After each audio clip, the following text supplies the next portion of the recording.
Hi everyone, welcome to Saima academy. Guys, ये हमारा 2022 के साइंस के पेपर का थर्ड पार्ट है। इससे पहले 2 वीडियोस अपलोड हो चुकी हैं जिसमें हमने 9 क्वेश्चंस कर लिए हैं और यहाँ पे 10th क्वेश्चन से लेके 15 तक सॉल्व करेंगे हम। आई होप आपने वो वीडियो देख ली होंगी। अगर नहीं देखी तो पहले उनको देखिएगा, फिर यहाँ से स्टार्ट करिएगा। अब स्टार्ट करते हैं अपने 10th क्वेश्चन से। ये है, भोजन के पाचन में लार की क्या भूमिका है? What is the role of saliva in the digestion of food?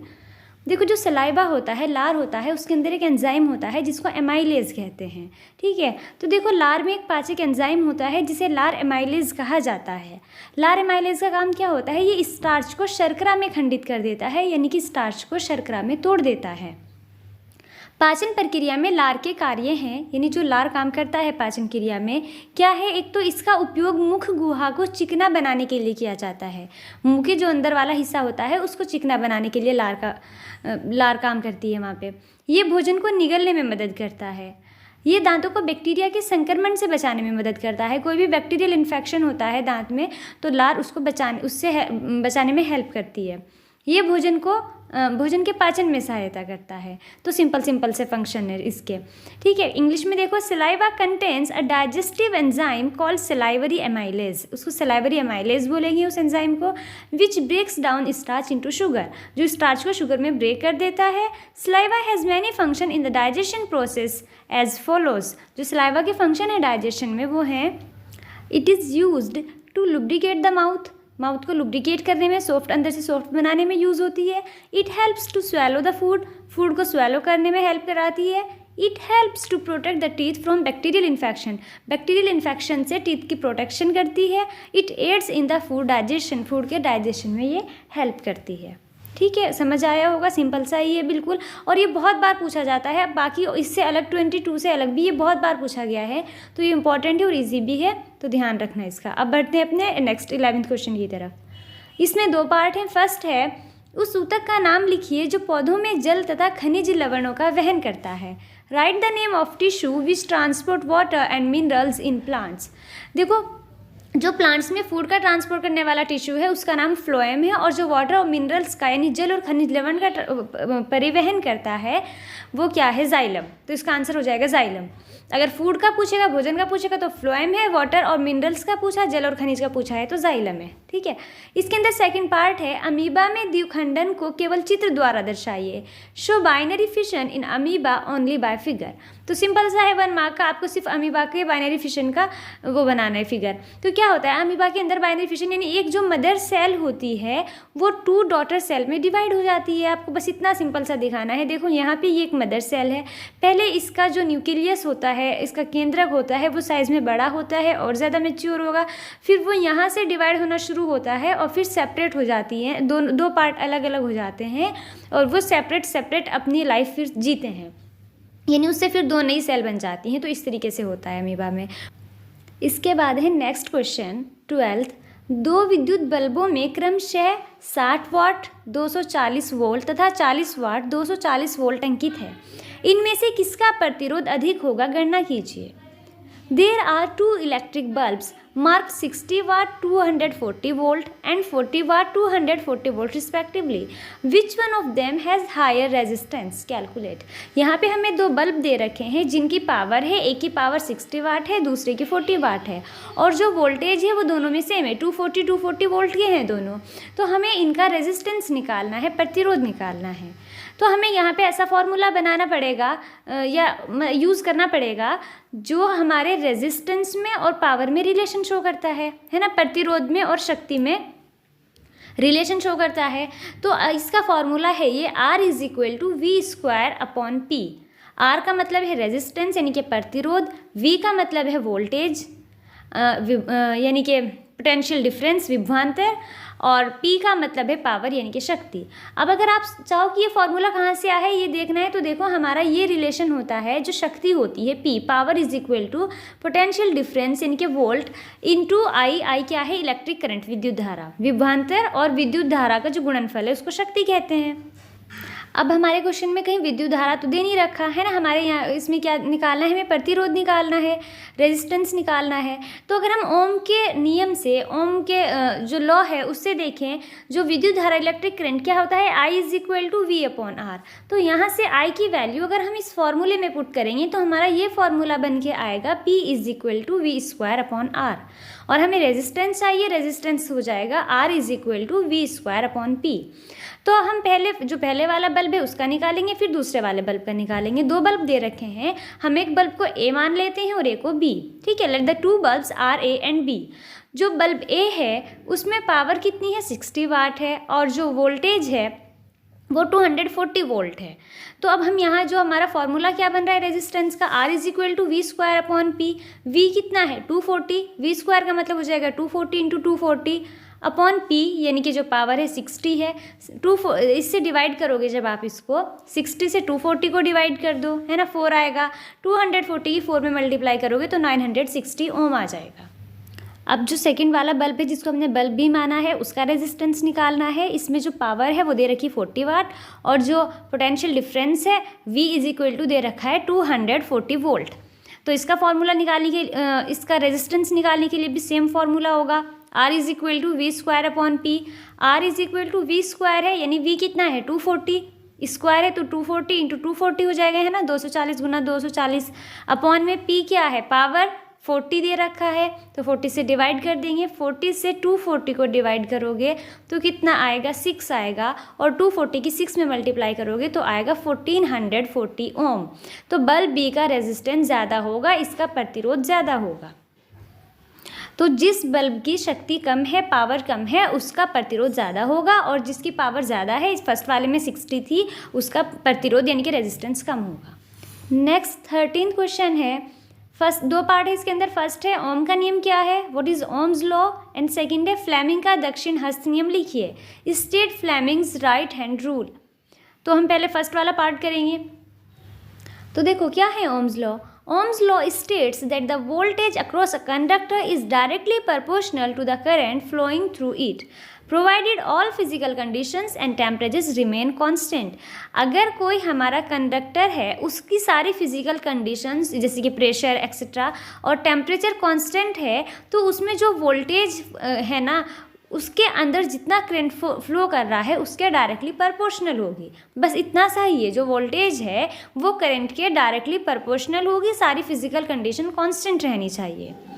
जैसे ओम के नियम के अनुसार यदि सभी भौतिक अवस्थाएं तथा ताप स्थिर हो तब किसी विद्युत परिपथ में प्रतिरोध के सिरों पर उत्पन्न विभवांतर यानी कि वोल्टेज उस प्रतिरोध में प्रवाहित होने वाली धारा के समानुपाती होती है।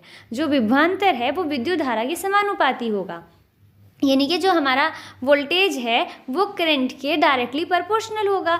तो वोल्टेज को किससे बोलते हैं, पोटेंशियल डिफरेंस क्या है, V है, V डायरेक्टली प्रोपोर्शनल है I के, तो V समानुपाती I हो जाएगा। यानी जो V अपॉन I किसके बराबर होगा, एक कांस्टेंट के, जिसको हम R से शो करते हैं, और इस कांस्टेंट को, इस नियतांक को यानी कि R को कहते हैं हम चालक का प्रतिरोध। ठीक है, R का मतलब है यहाँ पे प्रतिरोध। तो यहाँ से फॉर्मूला हमारा बन जाएगा V is equal to I into R, क्योंकि V अपॉन I R के बराबर है ना, तो I को इस साइड भेजोगे तो इसके प्रतिरोध के साथ, रेजिस्टेंस के साथ ही मल्टीप्लाई हो जाएगा। तो ये था ओम का नियम कि वोल्टेज डायरेक्टली प्रोपोर्शनल होती है करंट के। इसके बाद है नेक्स्ट पार्ट इसका फ्लेमिंग के दाएं हाथ का नियम, या फ्लेमिंग्स राइट हैंड रूल। इसमें देखो क्या होता है कि अगर हमारा कोई चालक है, कोई कंडक्टर है, उसको हम मैग्नेटिक फील्ड में रखते हैं, चुंबकीय क्षेत्र में रखते हैं, तो उसके अंदर विद्युत धारा उत्पन्न हो जाती है जिसको हम प्रेरित धारा कहते हैं, यानी कि इंड्यूस्ड करंट कहते हैं। तो उसमें दाएं हाथ का नियम का यूज़ होता है फ्लेमिंग के राइट हैंड रूल का। चुंबकीय प्रेरण में प्रेरित धारा की दिशा फ्लेमिंग के दाएं हाथ के नियम से दी जाती है, यानी जो प्रेरित धारा होगी, इंड्यूस्ड करंट होगा, उसकी डायरेक्शन क्या होगी, इसको बताता है फ्लेमिंग का दाएं हाथ का नियम। इस नियम के अनुसार दाएं हाथ की मध्यमा यानी कि जो मिडिल फिंगर है, तर्जनी जो फर्स्ट 4 फिंगर है, जो थंब के पास वाली फिंगर है, और अंगूठा, तीनों को एक दूसरे के लंबवत रखें। अगर हम एक दूसरे के लंबवत का मतलब है कि तीनों एक दूसरे पे 90 डिग्री का एंगल बनाती हों, समकोण पे हों।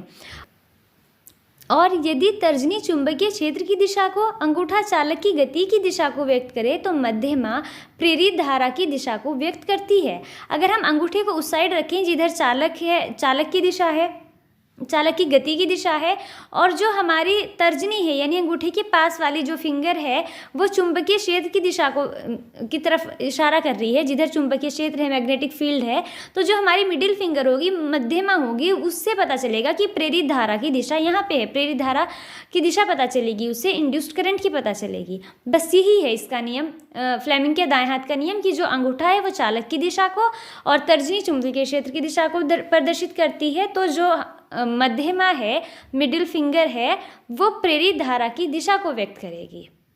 इंग्लिश में देख लेते हैं। Fleming's right hand rule states that if we arrange our thumb, forefinger and middle finger of the right hand perpendicular to each other, अगर हम अपने थंब को, फोरफिंगर को और मिडिल फिंगर को एक दूसरे के परपेंडिकुलर अरेंज करें, then the thumb points towards the direction of the motion of the conductor relative to the magnetic field. जो तब हमारा थंब है वो कंडक्टर का जो मोशन है उसको बताएगा। Four finger points towards the direction of the magnetic field, four finger है जो मैग्नेटिक फील्ड के डायरेक्शन को पॉइंट करेगी, and the middle finger points towards the direction of the induced current. तो जो मिडिल फिंगर है वो इंड्यूस्ड करंट के डायरेक्शन को पॉइंट करेगी, इंड्यूस्ड करंट की डायरेक्शन बताएगी। इस तरीके से आपको ये हैंड भी बनाना पड़ेगा इसके साथ, क्योंकि आपकी प्रेजेंटेशन अच्छी हो तो ही अच्छे मार्क्स मिलते हैं।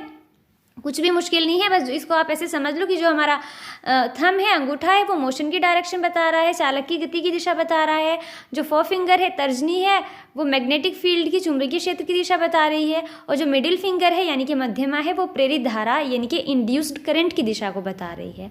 ये हो गया हमारा क्वेश्चन। इसके बाद है हमारा 14 क्वेश्चन। प्रकाश के अपवर्तन के नियम लिखिए। Write laws of refraction of light. Refraction of light बताना है। रिफ्रैक्शन क्या होता है? अपवर्तन। अपवर्तन होता है जब प्रकाश की किरण एक माध्यम से दूसरे माध्यम में जाती है ना। तो इसके दो नियम हैं। जिस तरीके से परावर्तन के दो नियम है। परावर्तन क्या होता है? जब किसी सतह से आके टकराती है प्रकाश की किरण और वापस उसी दिशा में चली जाती है, तो वो तो होता है परावर्तन। और अपवर्तन होता है जब प्रकाश की किरण एक माध्यम से दूसरे माध्यम में जाती है।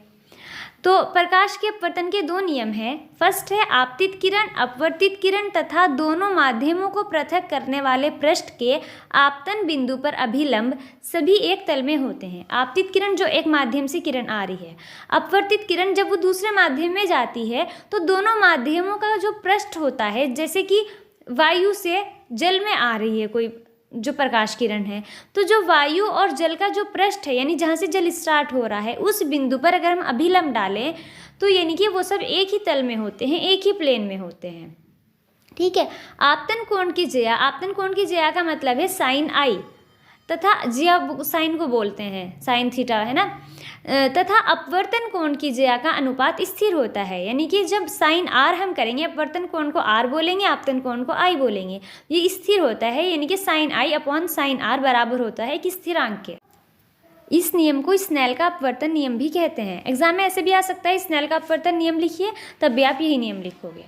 इंग्लिश में देख लेते हैं। There are two laws of refraction, the incident ray, refracted ray and the normal to the interface of two media at the point of incidence all lie on the same plane. Incident ray और refracted रे और जो normal draw होता है दोनों point के interface पे, दोनों मीडिया के जो इंटरफेस पॉइंट होता है उस पे, तो वो सेम प्लेन में होते हैं। The ratio of sine of the angle of incidence to the sine of the angle of refraction is a constant। इसको स्नेल्स लॉ ऑफ रिफ्रैक्शन भी कहते हैं। sin I upon sin R is equal to constant. इसके बाद 15th question है और इस video का लास्ट क्वेश्चन है। हमें वन एवं वन्य जीवन का संरक्षण क्यों करना चाहिए? कोई दो कारण लिखिए। Why should we conserve forest and wildlife? Write any two reasons. 2 marks का क्वेश्चन है, बस 2 ही लिखने हैं, लेकिन मैंने यहाँ पे कई सारे लिखे हैं क्योंकि सारे सिंपल से हैं। आप इनको समझ लो, फिर आप अब इसको याद करने की नीड भी नहीं होगी, अपनी साइड से खुद ही लिख सकते हो। पहले हिंदी में देख लो। वन तथा वन्य जीवन का संरक्षण आवश्यक है क्योंकि वन अनेक प्रकार के पौधे, जीव जंतु तथा अन्य वन्य जीवों के लिए आवास प्रदान करते हैं। तो इसमें तो देखो कितनी आसान है समझना। जो फॉरेस्ट होते हैं, फॉरेस्ट में कितनी तरह के प्लांट होते हैं, पौधे होते हैं ना, बहुत सारे जीव जंतु हैं, बहुत सारे जानवर हैं, तो सबको रहने की जगह मिलती है। अगर फॉरेस्ट ही नहीं बचेंगे तो ये सब चीज़ें भी नहीं होंगी। इससे पारिस्थितिक संतुलन बना रहता है तथा सभी को अच्छा जीवन प्राप्त होता है। जो एक पारिस्थितिक संतुलन है वो बना रहता है। अगर कुछ फॉरेस्ट ख़त्म हो जाएंगे तो उनके अंदर रहने वाले जितने जीव जंतु और जो और पेड़ पौधे हैं वो सब भी ख़त्म हो जाएंगे, जिससे पारिस्थितिक संतुलन बिगड़ जाएगा। ये जैव विविधता, जीन पूल तथा आनुवांशिक संसाधनों का संरक्षण करते हैं। जैव विविधता किसको कहते हैं? किसी एक जगह पे जितनी तरह के जंतु और पेड़ पौधे वनस्पति पाई जाती हैं उसी को जैव विविधता कहते हैं। तो इन सब चीज़ों का संरक्षण करते हैं। वन किसी विशेष स्थान के मौसम संबंधी घटकों को बनाए रखते हैं, जैसे वर्षा, तापमान, आर्द्रता आदि। इन सब कामों में जैसे कि यानी कि वर्षा, बारिश होना, तापमान और आर्द्रता। आर्द्रता होता है वायु के अंदर नमी की मात्रा। इन सब को एक संतुलित बनाए रखने में भी वनों का महत्व होता है। ये हमें बचाते हैं वैश्विक ऊष्मन से, यानी कि ग्लोबल वार्मिंग। जो पृथ्वी का तापमान लगातार बढ़ रहा है, ज़्यादा से ज़्यादा वृक्ष लगाने से, वन ज़्यादा से ज़्यादा लगाने से ये कम हो सकता है। ग्रीन हाउस प्रभाव से जो मौसम परिवर्तन का आरंभ करते हैं, मतलब अगर ग्रीन हाउस प्रभाव बढ़ेगा, वैश्विक ऊष्मन बढ़ेगा तो उससे क्या होगा? मौसम बदलेगा, है ना, जलवायु परिवर्तन होगा। वन जल तथा मृदा का संरक्षण करते हैं तथा सूखा व बाढ़ जैसी समस्याओं को रोकते हैं। जितने ज़्यादा वन होंगे तो पृथ्वी पे सूखा और बाढ़ जैसी समस्याएं उतनी ही कम हो जाएंगी। वनों के काटने से बाढ़ भी ज़्यादा आती है और सूखा भी ज़्यादा पड़ता है। इंग्लिश में देखो, conservation of forest and wildlife is necessary because forest provide habitat for many types of plants, animals and other wild animals. बहुत सारे प्लांट्स, एनिमल्स और वाइल्ड एनिमल्स का एक तरीके से होम होते हैं forest. It maintains ecological balance and everyone gets a good life. They conserve biodiversity, gene pool and genetic resources. Forests maintain the meteorological components of a particular place such as rainfall, temperature, humidity। इन सबको balance करने का काम करते हैं। They protect us from global warming, the greenhouse effect which can initiate climate change। जिसकी वजह से climate change हो सकता है, उन सब चीज़ों को कंट्रोल करने का काम करते हैं forest. Forest conserve water, soil and prevent problems like drought and flood। Drought और फ्लड जैसी सिचुएशन को भी प्रिवेंट करते हैं। आप अपने साइड से भी इसमें लिख सकते हो। आप सभी को पता है कि फॉरेस्ट की और वाइल्ड लाइफ की क्या इंपॉर्टेंस है, तो ज़रूरी नहीं है कि आप इसको इसी में से लिखो, ऐसे ही याद करके लिखो। तो ये हो गए हमारे 15 क्वेश्चंस। आई होप आपको ये अच्छे से समझ आए होंगे और अपनी तैयारी करते रहिए। एग्ज़ाम मार्च में होने वाले हैं। अगर आपको वीडियो में कोई डाउट हो तो आप कमेंट सेक्शन में विदाउट एनी हेजिटेशन बता सकते हैं। और अगर वीडियो अच्छी लगी हो तो लाइक ज़रूर करिएगा और चैनल को सब्सक्राइब करना मत भूलिएगा। Thank you so much for watching.